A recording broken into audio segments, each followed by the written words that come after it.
सर्वविस्वन्यस्तपादपद्मायते वामहस्तालोलवेदशास्त्रायते ज्ञानसूर्यायते दत्तरूपायते श्रीवेणुगोपालकृष्णाय वन्दनम्। श्रीवेणुगोपालकृष्णाय वन्दनम्। श्रीवेणुगोपालकृष्णाय वन्दनम्। శ్రీ దత్తస్వామి వారి దివ్య సందేశము శ్రీ షిరిడి సాయి విమర్శనా ఖండనము 3వ భాగము. 3 శాకాహార మార్గము దైవత్వము. శ్రీ సంపూర్ణానంద మాంసాహారియగు శ్రీ సాయిబాబా దైవము కాదనుచున్నారు. ఆయనే శ్రీరాముని దైవముగా స్తుతించుచున్నారు. శ్రీరాముడు కూడా మాంసాహారియే కదా, సాయిని పూజించరాదని ఇట్లు చెప్పుచున్నారు. ఆహారము బాహ్య సంస్కృతియే అయినను ప్రాణివధ కారణమున మాంసాహారము పాపమే. కానీ భగవంతుడు ఒకచోట అవతరించినప్పుడు అచటనున్న జీవుల బాహ్య సంస్కృతిని తాను అనుసరించి వారితో ముందు సఖ్యతను ఏర్పరచుకొనును. ఆ తరువాత వారికి జ్ఞానబోధన చేయుచు పరమధర్మమైన అహింసా మార్గమునకు వారిని నెమ్మదిగా మరలించును. బురదగుంటలో కూరుకొని పోవు వారిని ఉద్ధరించుటకు రక్షకుడును బురదగుంటలో దూకవలయును కదా. అట్లు దూకినప్పుడు తన దేహమునకును బురద అంటుకొనక తప్పదు. పరుగెత్తు ఆంబోతును నిలువరించుటకు ముందు దానితో కూడా కొన్ని అడుగులు వేయక తప్పదు. అజ్ఞానులను ఉద్ధరించుటకు ముందు వారి అజ్ఞానమును కొంతకాలము అనుసరించుట అవతార పురుషునకు తప్పదు.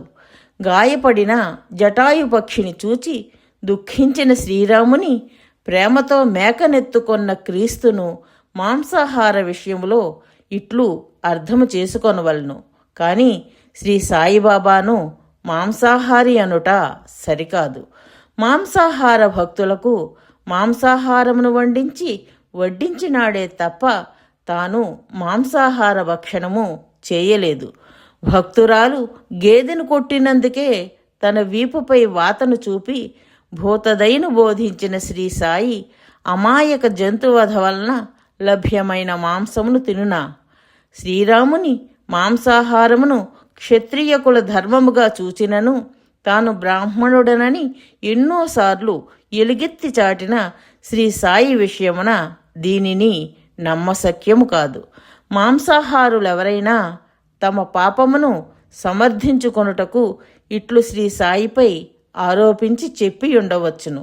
కాదని నీవు మూర్ఖముగా శ్రీ సాయి మాంసాహారియేనని వాదించినను కొండను త్రవ్వి ఎలుకను పట్టినట్లే వ్యర్థమగును. ఏలననగా మాంసాహారమునకును దైవత్వమునకును ఎట్టి సంబంధము లేదని శ్రీరాముని విషయములో తేలినది కదా. శ్రీ సాయిబాబా మేకను స్వయముగా చంపినారన్న మీ ఆక్షేపణైను పూర్తిగా అసత్యము. ఆయన ఒక మేకను చంపమని ఒక బ్రాహ్మణ భక్తుని ఆదేశించగా ఆ భక్తుడు చంపుటకు సిద్ధమయ్యెను.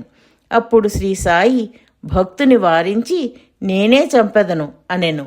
వెంటనే మేక భూమిపై పడి చనిపోయెను. దీని ద్వారా శ్రీ సాయి సృష్టి స్థితి లయములు భగవంతుని అధికారములనియు భగవంతుడు నరావతారమున జ్ఞాన బోధకుడనియు సూచించెను.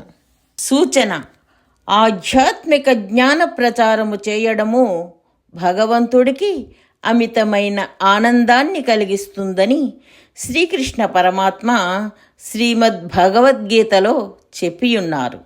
అందుకే జ్ఞాన యజ్ఞేన తేనాహం అని గీతలో అన్నారు. మనకు ఆధ్యాత్మిక జ్ఞానము శాశ్వతమైన సంతోషాన్ని కలిగించటమే కాక ప్రపంచంలో శాశ్వతమైన శాంతిని కూడా నెలకొల్పుతుంది. కాబట్టి శ్రీదత్త భగవానుని అపూర్వమైన ఈ ఆధ్యాత్మిక జ్ఞాన ప్రచారంలో భాగస్వాములై ఆ భగవంతుని పరిపూర్ణమైన అనుగ్రహాన్ని పొందగలరు. జై దత్తస్వామి.